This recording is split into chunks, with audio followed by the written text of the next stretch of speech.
کائنات میں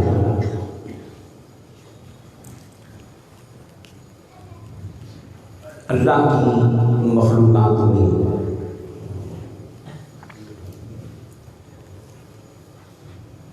سب سے بہترین اور سب سے عظیم اور سب سے خوبصورت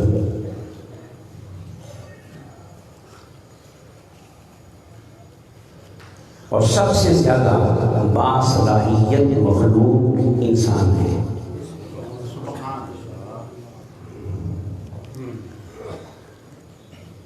اللہ پاک نے انسان کو بے شمار خوبیوں سے، کمالات سے، عظمتوں سے اور بلندیوں سے نوازا ہے۔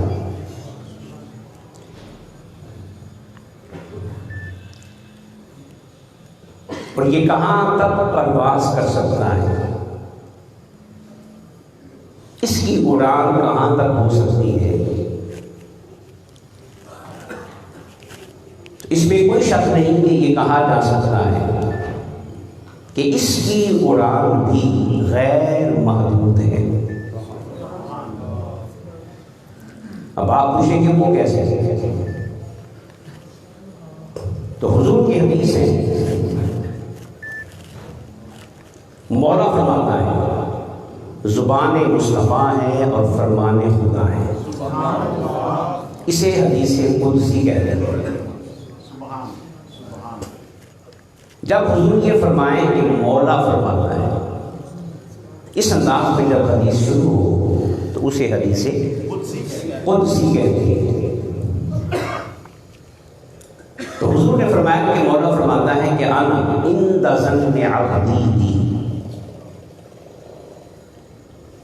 کہ میرا بندہ میرے بارے میں جیسے گمان کرتا ہے نا، میں ویسے ہی ہو جاتا ہوں۔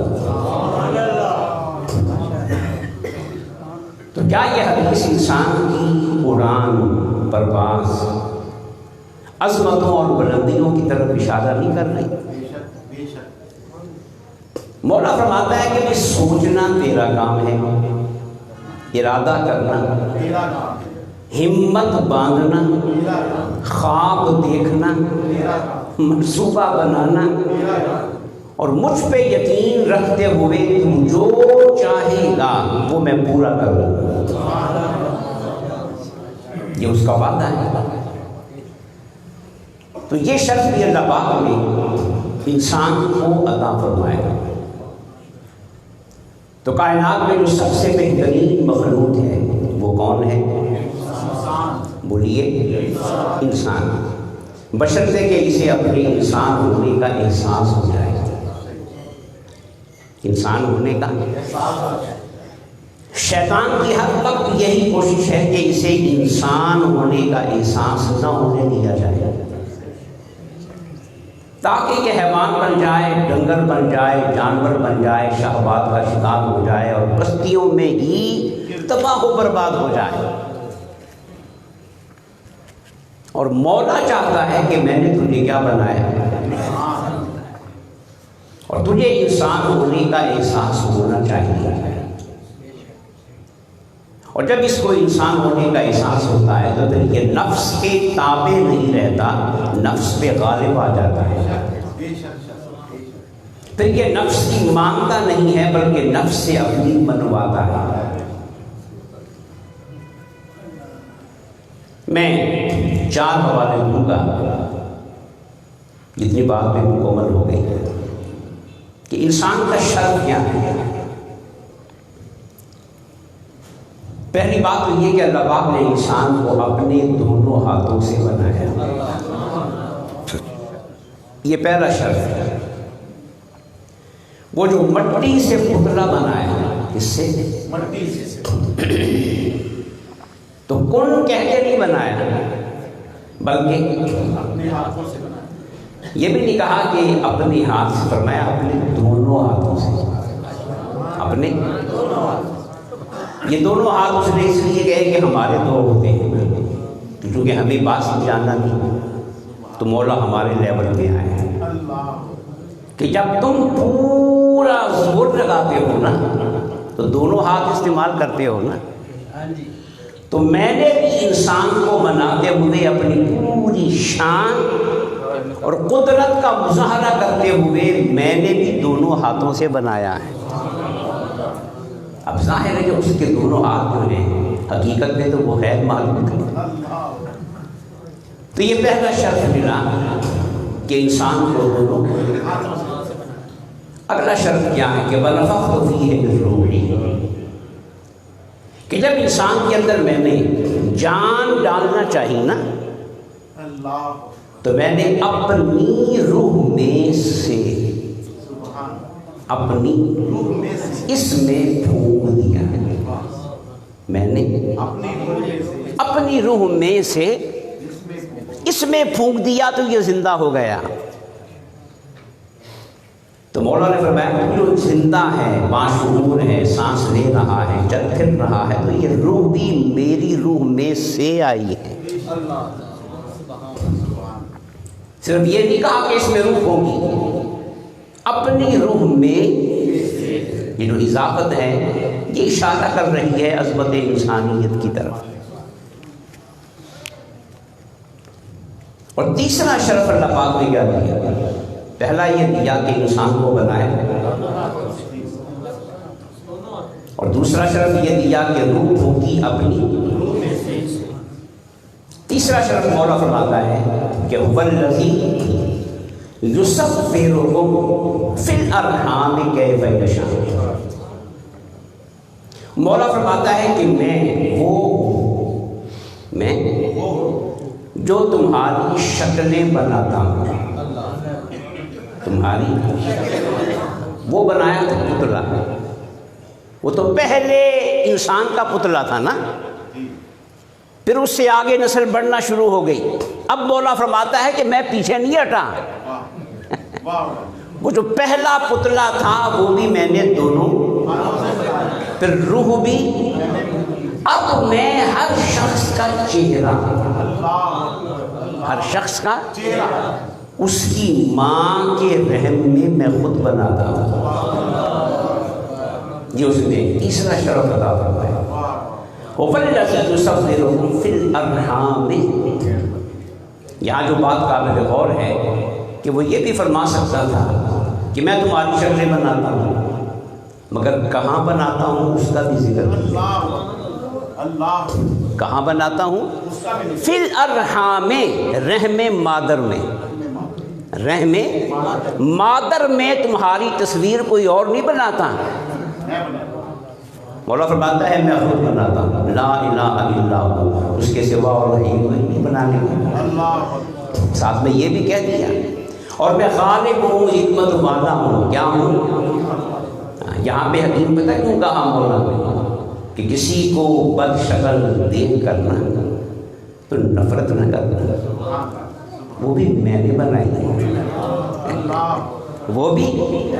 اب آپ کہو گے بھی اس کے نقش بڑے اچھے ہیں دیکھنے میں، اس کے نقش دیکھنے میں اچھے نہیں، تو پھر پریشان نہ ہونا، یہ میری حکمت ہے. میں حکیم ہوں، حکمت والا ہوں، تو میری حکمت کا تقاضا ہے کس کو کیسا بنانا ہے. تو نقش بے شک کسی کے اچھے نہیں ہوں گے، مگر اس کے پیچھے جو میری حکمت ہے نا وہ تو اچھی ہے نا، وہ تو اعلیٰ ہے، وہ تو بے مثال ہے. تو اس کے ظاہری نموش نہیں دیکھنے، اسے بنانے میں جو میری وہ نہیں، حکمت کو دیکھنا ہے کہ بنانے والا کتنا بڑا حکیم ہے. تو اس نے جیسا بنایا کچھ سوچ کے بنایا. دوستان محترم، یہاں میں ایک بات کر کے پھر آگے چلتا ہوں. مولا نے فرمایا کہ میں وہ جو تمہاری تصویریں بناتا ہوں رحمی. اب دیکھیں سب سے اعلیٰ مخلوق کون ہے؟ اور سب سے اعلیٰ خالق اللہ ہے. وہ بنانے میں سب سے اعلیٰ اور یہ بننے میں سب سے اعلیٰ. اور وہ جو سب سے اعلیٰ ہے وہ سب سے اعلیٰ کی شکل کہاں بناتا ہے؟ رحم میں. تو مجھے بتائیں کہ جس رحم مادر میں کائنات کا خدا سب سے بہترین مخلوق کی شکل خود بنا رہا ہے، اور رحم کتنا مقدس ہو. مولا نے ذکر ایسے نہیں کر دیا. بات سمجھ میں آئی؟ سر سے لے کے پاؤں تک انسان کے پورے وجود میں کوئی عضو بھی حقیر نہیں ہے. بات سمجھ رہے؟ کوئی عضو بھی حقیر نہیں، کیونکہ بنایا کس نے؟ اللہ نے بنایا. ہماری گندی سوچیں ہوتی ہیں، گندی طبیعت ہوتی ہیں، طبیعتیں ہوتی ہیں، گندے مزاج ہوتے ہیں، جس سے ہم کسی کو حقیر بنا دیتے ہیں. مولا کی بنائی ہوئی کوئی شے بھی حقیر نہیں، اور خاص طور پہ جو انسان کے وجود میں ہو. تو جس رحم مادر میں حضرت انسان کی تصویر بناتا ہے کون؟ تو وہ رحم مقدس ہوگا. اسی لیے اللہ نے وہاں پہ پہرا لگا دیا. یہ بات سمجھ رہے ہیں؟ کیا لگا دیا؟ زنا کیوں حرام ہے؟ کہ اس زنا کے عمل کے ذریعے اس رحم مادر کا تقدس پامال ہوتا ہے. اس رحم مادر کا کہ جس عضو کو میں نے انسان کی تخلیق کے لیے بنایا ہے، تو اسے اپنی حوث کے لیے استعمال کرنا ہے. اس لیے زنا کو حرام کیا، کبیرہ گناہوں میں سر فہرست رکھا. اور آقا نے یہاں تک فرما دیا کہ جب بندہ زنا کر رہا ہوتا ہے نا، اس کے سینے میں ایمان ہوتا ہی نہیں. ایمان سینے سے نکل جاتا ہے، اوپر معلق ہو جاتا ہے. ہاں، یعنی ایمان اس سینے میں رہنا ہی نہیں چاہتا جو رحم مادر تقدس کو عمل کرے. اور اس عمل کا مطلب تو سمجھ میں آ گئی بات. 3 شرف اللہ پاک نے عطا فرمائے کہ پہلا شرط کیا ہے کہ انسان کو دونوں ذرا بولتے ہیں، اور پھر اس میں روح اپنی، پھر دنیا میں آتے ہوئے اس کا چہرہ بھی خود بنایا رحم مادر. اسی لیے چونکہ رحم مادر میں حضرت انسان بنتا ہے، اور انسان اپنی فطرت میں جنتی ہے.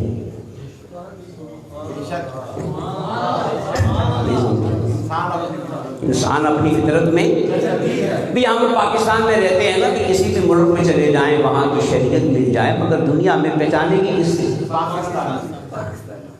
ٹھیک ہے نا. تو انسان بھی اپنی فطرت میں کیا ہے؟ بولیں. بس مولا نے اس انسان میں جو خوبیاں رکھی تھی نا، اس دنیا میں بھیج کے مولا ان خوبیوں کو دیکھنا چاہتا تھا.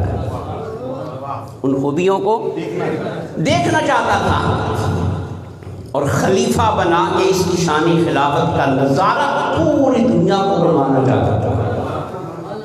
ورنہ انسان اپنی فطرت میں کیا ہے؟ اور یہ جو جنتی مخلوق ہے یہ تیار ہوتی ہے رہنے، تو پھر مولا نے اسی ماں کے قدموں کے نیچے جنت کو رکھ دیا ہے کہ اے ماں، تو وجود بخشے جنتی مخلوق کو، وجود بخشے اسے، اپنے وجود سے وجود دے، اپنے جسم کو اس پہ قربان کر دے، اپنی جوانی کو، حسن کو اس پہ قربان کر دے. اسے 9 مہینے پیٹ میں رکھے، پھر 10 12 15 سال تک جوان کرتے ہوئے ساری صلاحیتیں صرف کر دے. تو پھر تو جنت کی محتاج نہیں ہے، بلکہ جنت کو ہم نے تیرے قدموں کے نیچے رکھ دیا. دوستان محترم، یہ 3 شرف تو اللہ پاک نے ہمیں عطا فرمائے. پھر دوہرا کہ بنایا دونوں اپنے ہاتھوں، دونوں اپنے، اور روح پھونکی اپنی روح میں سے. اور ہماری تصویر بنائی کہاں؟ رحم مادر میں. اب یہ تو بھی جسم بن گیا. کیا بن گیا؟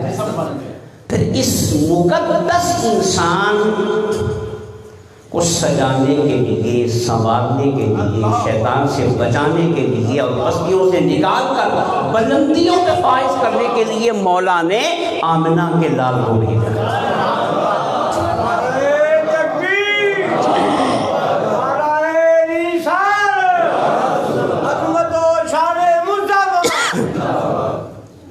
ہماری ہدایت کے لیے حضور آئے،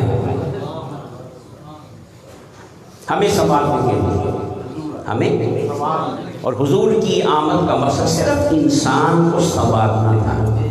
میں نے کئی دفعہ کہا کہ حضور نے کوئی اور کوئی کارنامہ سر انجام نہیں کیا کہ مثلاً بھئی آج کی دنیا سائنسی ایجادات بنا رہی ہے تو حضور نے بنائی ہوں، بولیں تو کیا حضور بنا نہیں سکتے تھے؟ جس کے اشارے سے چاند ٹکڑے ہو جائے اور جس کے اشارے سے ڈوبا ہوا سورج بولتے جائیں، جو پتا ہے وہ بولتے جائیں، واپس آ جائیں، اور جس کے اشارے پہ بے زبان کنکریاں زبان والوں کی طرح کلمہ پڑھنا شروع کر دیں، اور جس کے اشارے پہ چلنے کی صلاحیت سے محروم درخت جڑ کو اکھاڑ کے چلتا ہوا دربار مصطفیٰ میں آ جائے، تو کیا ان کے لیے یہ چیزیں بنانا مشکل تھا؟ جس کا غلام عمر جمعے کا خطبہ دیتے ہوئے ممبر پہ کھڑا بھی ہو، 300 میل کے فاصلے پر لڑنے والے اسلامی لشکر کو بھی تک رہا اور انہیں ان کی کوتاہی پہ متنبہ بھی کر رہا ہو، جس میں اتنی صلاحیت ہو کہ دیکھ بھی رہا ہے اور اپنا میسج بھی پہنچا رہا ہے۔ ان کے لیے یہ چیزیں وہ مشکل تھی، مگر وہ ان کاموں کے لیے نہیں آئے، وہ ان کاموں کے لیے وہ اس انسان کو بنانے آئے تھے کہ جس کے اشاروں میں یہ سارے کام ہونا شروع ہوئے۔ تو پھر بولیے حضور نے انسان بنائے کہ نہیں؟ بولیں گے اب ہماری ہدایت کے لیے حضور کو بھیجا گیا۔ اب جو پہلے 3 کام ہیں ان میں خود براہ راست مولا شامل ہے نا، اپنے دونوں ہاتھوں سے بنایا، روح بھی اپنی روح میں سے پھونکی اور کہا کہ شکل بھی میں بناتا ہوں، شکل بھی میں بناتا ہوں۔ اب حضور کو بھیجا ہماری رہنمائی کے لیے، اس میں بھی مولا خود موجود ہے۔ کیسے؟ حضور کی 2 تخلیقیں ہوئی ہیں، حضور کی ایک تخلیق نور اور ایک تخلیق بشر۔ تخلیق بشر ربیع الاول کی 12 کو ہوئی، 1400 سال، اور جو تخلیق نور ہے وہ ساری کائنات میں سب سے پہلے ہوئی، سب سے۔ حضور نے کیا فرمایا کہ ان اللہ خلق قبل الاشیاء نور نبیک من نور ہی، ہدایت نور ہے نا، بولیے ہدایت کیا ہے؟ علم، شعور، تہذیب، تمدن، ساری انسانیت کیا ہے؟ اخلاق نور ہے۔ یہ آپ کے ذہن میں ہے نا؟ تو جس نے ہمیں یہ سب کچھ سکھانا تھا، جس نے ہمیں ہدایت کا نور دینا تھا، علم کا، تہذیب کا، تمدن کا، شعور کا، اخلاق کا، وہ خود جب وجود میں آیا تو نور کی شکل میں وجود میں آیا۔ خلق قبل الاشیاء نور نبی کا من نور ہی، آقا فرماتے ہیں اللہ پاک نے تیرے نبی کے نور کو، تیرے نبی کے اپنے نور سے پیدا کیا۔ اب وہ لوگ راہ راست خدا بیچ میں آیا کہ نہیں؟ بولیں اپنے نور سے پیدا کیا۔ یاد رکھیں ہر شے بناتا مولا ہے، کیوں بھائی؟ مگر واسطے سے، کیا واسطے کے بغیر کوئی چیز بنی ہے؟ بولیں نہیں۔ یہاں تک کہ جو معجزات وجود میں آئے وہاں پہ بھی واسطہ ہے۔ حضرت عیسیٰ باپ کے، بولیں باپ کے، مگر وہاں میں واسطہ ہے جبریل کا۔ جبریل آئے، انہوں نے پھونکا، قرآن کہہ رہا ہے نا، انہوں نے، تو اس سے وہ حضرت مریم حاملہ ہو گئی، حضرت عیسیٰ کی پیدائش ہوگی، وسیلہ وہاں پہ بھی ہے، باپ کا نہیں ہے مگر جبریل کا ہے۔ کس کا ہے؟ تو ہر شے مولا پیدا کرتا ہے مگر بولیے میں بھی آپ کے وسیلے سے بولوں گا، ذرا بولتے ہیں ہر شے اللہ نے بنائی مگر لیکن صرف ایک شے ہے کہ جس کو بنتے ہوئے بیچ میں کوئی وسیلہ نہیں تھا، کوئی وسیلہ نہیں تھا، بس خدا تھا، اور خدا سے پھر وہ شے بنی بغیر کسی وسیلے کے، اور وہ ہے نور مصطفیٰ۔ کیا ہے؟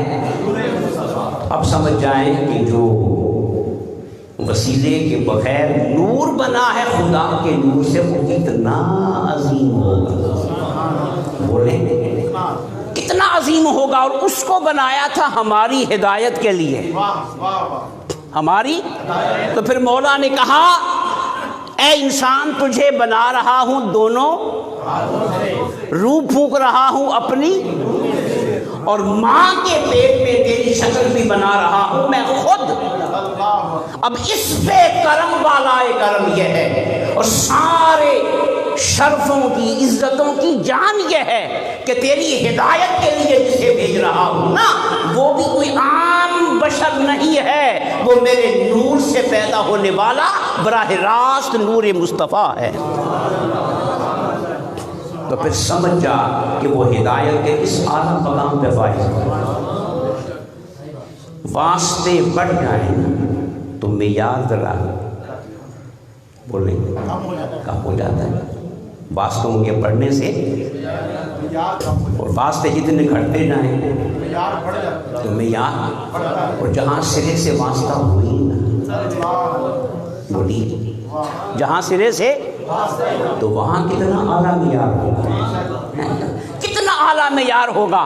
تو یارو وہ نور ہدایت، وہ نور علم، وہ نور بصیرت، اور ساری کائنات میں نور بانٹنے والا وہ نور مصطفیٰ، جس نے بشر بن کے آنا تھا نا، جب وہ وجود میں آیا تو اس کے اور خدا کے درمیان کوئی واسطہ نہیں۔ یہ اللہ پاک نے ہمیں چوتھا شرف دیا کہ ہمیں انسان بنانے کے لیے جس نور کو بھیجا، اس نور کو براہ راست اپنے نور سے۔ اب ذرا اس شعر کو پڑھیں جو حضرت حسان نے حضور کے سامنے پڑھا، اور حضور نے اسے قبول فرمایا، اور وہ اسلامی لٹریچر کا حصہ بن گیا کہ وَأَحْسَنُ مِنْكَ لَمْ تَرَ قَطُّ عَيْنِي وَأَجْمَلُ مِنْكَ لَمْ تَلِدِ النِّسَاءُ۔ حضرت حسان جو تھے نا، یہ ان کی عمر تقریباً 120 سال ہوئی ہے، 120 سال۔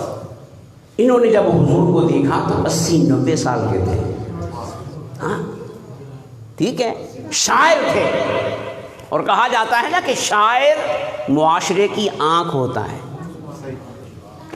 شاعر شعر سننے سے پہلے اس کا پس منظر ذرا دیکھیں نا، تو پھر شعر کا مقام سمجھ میں آئے گا۔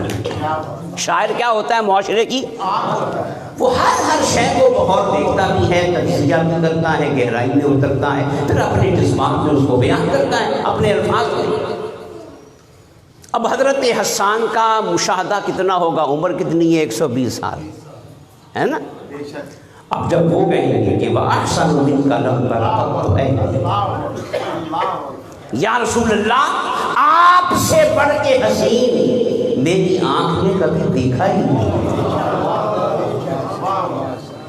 آپ سے بڑھ کے حسین میری آنکھ نے کبھی۔ وَأَجْمَلُ مِنْكَ لَمْ تَلِدِ النِّسَاءُ، یا رسول اللہ آپ سے بڑھ کے حسین تو کسی ماں نے جنا ہی نہیں۔ اب آگے کیا فرمایا؟ یہ تو تعریف ہے نا، حسن تو بہت سے لوگوں نے، مگر اگلا جملہ کیا ہے؟ خُلِقْتَ مُبَرَّأً مِنْ كُلِّ عَیْبٍ، یا رسول اللہ آپ کا حسن شروع یہاں سے ہوتا ہے۔ کیا شروع یہاں سے ہوتا ہے کہ آپ کو اللہ نے ہر عیب ایسے پاک بنایا. ہر اور اگلے مصرے میں تو حد ہی کرتا ہے. فرمایا کأنک قد خلقت کما تشاء. یا رسول اللہ لگتا یوں ہے. حضرت حسان لگتا کہ اللہ نے آپ کو ویسے بنایا جیسے آپ نے بننا چاہا. جیسے اب یہ بات حضرت حسان کے ذہن میں کہاں سے آئی؟ یہ کوئی معمولی بات ہے؟ بولے آیا. یہاں مولا فرما رہا ہے کہ هو الذی یصورکم فی الارحام کیف یشاء. میں تو تمہیں جیسے میں چاہتا ہوں نا ویسے تمہاری شکلیں بناتا ہوں. نہیں سمجھے بات؟ جیسے ویسے تمہاری شکلیں بناتا ہوں. اور جس کی زبان سے یہ آیت ہمیں ملی ہے اس کے سامنے کھڑے ہو کے حضرت حسان کہہ رہے ہیں کہ یار اس طرح لگتا ہے کہ آپ کو اللہ نے آپ سے پوچھ کے بنایا ہے. آپ سے اب بظاہر میں یہ ٹکراؤ آ گیا. کیوں بھائی؟ مگر حضرت حسان نے بھی یہ بات حضور کے سامنے کہی. حضور کے سامنے تو پھر حضور نے انکار تو کیا کہ حسان نے غلط کہا ہے. یہ کیسے ہو سکتا ہے؟ آپ مجھ سے پوچھیں. ہاں مگر دوستانی محترم یہ بھی انسان کی شان ہے. یہ بھی میں ایک مثال دیتا ہوں. جب اللہ پاک نے انسان کو بنانا چاہا تو کس سے پوچھا تھا؟ مشورہ کس سے لیا تھا؟ بولیے. اور ان کا مشورہ بھی تھا سچ بولا اور بے دھڑک بولا اور مولا کی بارگاہ میں بولا. مولا چاہتا ہے فرمایا کہ میں بنانا چاہتا ہوں. فرشتوں نے کہا مولا خون بہانے والے کو بنا رہا ہے, فسادیوں کو بنا رہا ہے, سرکشوں کو بنا رہا ہے. تو پھر مولا نے کہا نہیں انی اعلم ما لا تعلمون. تم نے جو کہا سچ کہا مگر تمہارا علم تھوڑا ہے, میرا علم زیادہ ہے. جو میں جانتا ہوں نا وہ نہیں جانتے. اچھا بھائی تو آدم کا پتلا بنانے سے پہلے کس سے مشورہ لیا؟ فرشتوں سے. کس سے لیا؟ حالانکہ وہ خلیفہ نہیں تھے. خلیفہ سے تو مشورہ بنتا ہے. کیوں بھائی؟ خلیفہ سے تو مشورہ خلیفہ ہوتا ہے اس لیے نائب, اسسٹنٹ, معاون, مددگار اسی لیے ہوتا ہے نا. تو فرشتے تو خلیفہ نہیں تھے, پھر بھی خلیفہ کو بنانے کے لیے ان سے. تو یہ جو آمنہ کا لال تھا یہ صرف خلیفہ نہیں تھا, سب خلیفوں کی جان تھا. پوری انسانیت کا نقطۂ کمال تھا کہ نہیں؟ پوری انسانیت کا نقطۂ کمال تھا, خلافت کے اعلیٰ منصب پہ فائز تھا. اب سوچنا پڑے گا کہ اس انسان کو بنانے کے لیے وہ فرشتے جو خلیفہ نہیں تھے ان سے پوچھا, تو پھر جب سب سے اعلیٰ انسان کو بنانے کا وقت آیا, اعلیٰ انسان کو, تو پھر ایک طرف نور مصطفیٰ تھا جو پہلے سے بنا ہوا تھا اور براہ راست بنا تھا, اور ادھر بشر مصطفیٰ تھا. ادھر بشر جسے حضرت آمنہ کے پیٹ میں بنانا تھا, ہے نا, رحم آمنہ میں تشکیل دینا تھا. ادھر نور مصطفیٰ ہے, ادھر بشریت مصطفیٰ ہے. تو اگر فرشتوں سے پوچھا جا سکتا ہے تو اس نور سے نہیں پوچھا جا سکتا؟ بولو نا. اگر فرشتے تو خود اس نور کی خیرات ہیں, اس نور سے بنے ہیں, مولا ان فرشتوں سے پوچھ سکتا ہے انہیں عزت دینے کے لیے, تو ساری عزتیں کس کے لیے بنائی؟ اور ساری عزتوں کا سرچشمہ جو آمنہ کا لال ہے, پھر اس سے نہیں پوچھا ہوگا, مولا نے پوچھا ہوگا اے نور مصطفیٰ اس جسم بشر میں تو نے جانا ہے, یہ لباس بشر تو نے پہننا ہے, اب تو بتا, چونکہ تو نے اس لباس میں آنا ہے نا, اب تو بتا میں تیرا لباس کیسا بنا. تو بتا کہ میں تیرا لباس جس پیکر خاکی کو اوڑھ کے تو نے میرے بندوں کی ہدایت کے لیے جانا ہے نا، جیسے تو کہے گا میں ویسا ہی تجھے بولیں بناؤں گا۔ دیکھیں نا حضور ہدایت تو دیتے ہیں نا، بولیں نا حضور کا منصب ہے ہدایت دینا، تو وہ جو بشر مصطفیٰ تھا اسے بنانے کے لیے پھر مولا نے کہا سوہنیا اب وہاں جا کے بھی تو نے ہدایت دینی ہے نا، میرے بندوں کو سنوارنا ہے، تجھے کتنا سمرا ہوا ہونا چاہیے، بس وہ خود بتاتا چلا جا، میں تجھے بناتا چلا جاتا۔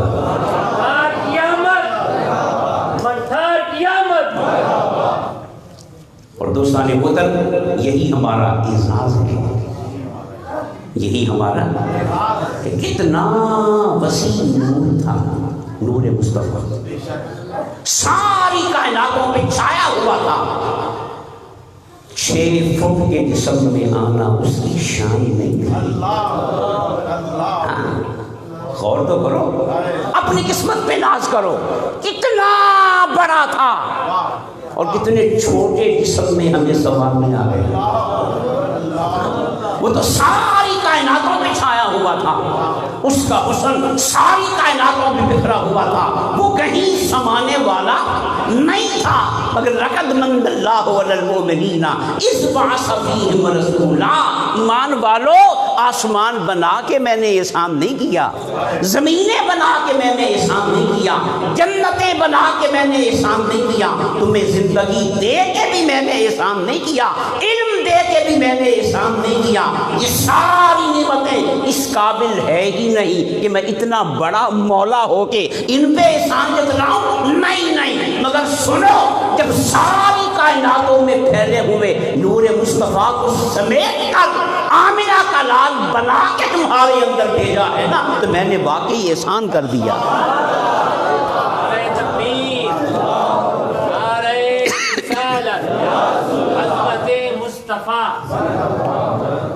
یہاں پہ احسان جتنا ہے، یہاں پہ اسی لیے